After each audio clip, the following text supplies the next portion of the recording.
বার কর বলে বলছি, তাড়াতাড়ি মোবাইল বার কর তুই। বুঝলাম না বাবা, তুই এরকম ব্যবহার কিনলে কর, কি মোবাইলের কথা কর? ও মা হাতে আসমানে তুলে না হইছে, তোর কাছে মোবাইল আছে, তুই মোবাইল নিয়ে দে তাড়াতাড়ি দে। ওই ভাই তুই মোবাইল লই আইছস। আই কি মোবাইল লই আইছি? তুই এনকে যে কথা কইলা বাবা। কিলে তোর কিলে করো রে, একবার কেজি কাছে পৌঁছা নামো বুঝাই। আর বাতি কি তোর কাছে আইছে মনে কাকে বললা বলি, তুই কি কইছস? কইছস তুই বাইতে মোবাইল লই আনো তারপরে দিমু। মোবাইল আন 4,000 টাকা মোবাইল নিয়ে তুই লই গেছস গই। তোরা তন্ন করে তুই আইছি মোবাইল নিয়ে দে, নর সেসা কাটি কই দিয়ে। আরে বাবা রে, তুই বুঝর মানুষ, তুই বিশ্বাস না হইলে চেক করিস মোবাইল আই কোনটা মন্ডা বিভিন্ন হইছ তোনাই দেখাইয়ে।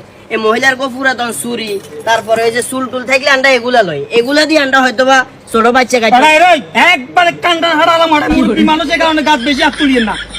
সেছি চুপ রাখ, চুপ থাক তুই। আর কলাইছে শালার বুতো কলাইছে দিন এলাকা দাঁড়িয়ে এখন কর। হ্যাঁ হ্যালো, মোবাইল তো বিছনার তলে না। কি মোবাইল হন গেছে হাসি রে দূর। তুমি আরো আগে খেয়াল করবে না এগুলা। হ্যাঁ আরো মুরব্বির গাতা তুলিয়ে আঙ্কেল মনে কষ্ট নিয়েন না, ওই ভুল হয়েছে বুঝছেন নি। বাবা তোমার বয়সে আরেক হলা আছে, গিয়ে গেছে বুঝছো না? এই যাই যে এই বয়সে রাস্তায় বার হয়েছি না, আর হলা ইয়েরা মানুষ করবে না বলি আমি মূলত এসব কাজগুলো অন করি। আর হলা হওয়া লেখা করে। তুমি যখন ফট করে আর দড়িয়ে লাইছো না, দড়ি যখন গেদুয়ে লাগাই দিছো না, তখন আর নিজের কাছে খুব খারাপ লাগছে যে কি রে মোবাইল ধরলাম না, কিছু করলাম না, দিন শেষে নিরুপায় হয়ে আমি এরকম লাগে। আসলে মনে কষ্ট নিও না, বড় বড় ব্যাংক ডাকাইতি হয়ে যায়, বড় বড় প্রতিষ্ঠানগুলো লক্ষ লক্ষ টাকা সরে যায়, বড় বড় জায়গায় বড় বড় অনেক ক্ষতি হয়ে যায়, হরেও মানুষ কিছু করতে পারে না। মানুষ আরে আন্ডা লগে, আন্ডা সাধারণ পাবলিক, আন্ডা আগেও কেউ নাই, হিসেও কেউ নাই।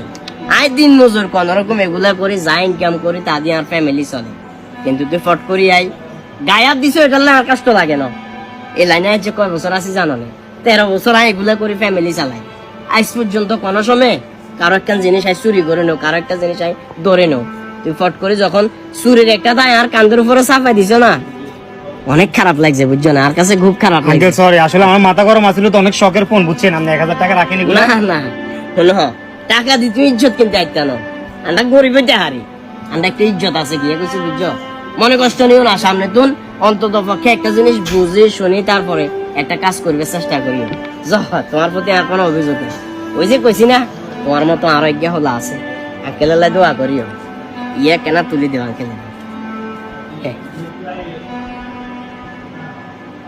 চোখের দেখা যে সব সময় সঠিক হয় ব্যাপারটা এমন নয়।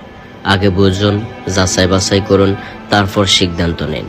অন্যথায় আপনার একটি ভুল সিদ্ধান্তের কারণে একজন নির্দোষ মানুষের জীবন নষ্ট হয়ে যেতে পারে। ধন্যবাদ সবাইকে। আসসালামু আলাইকুম।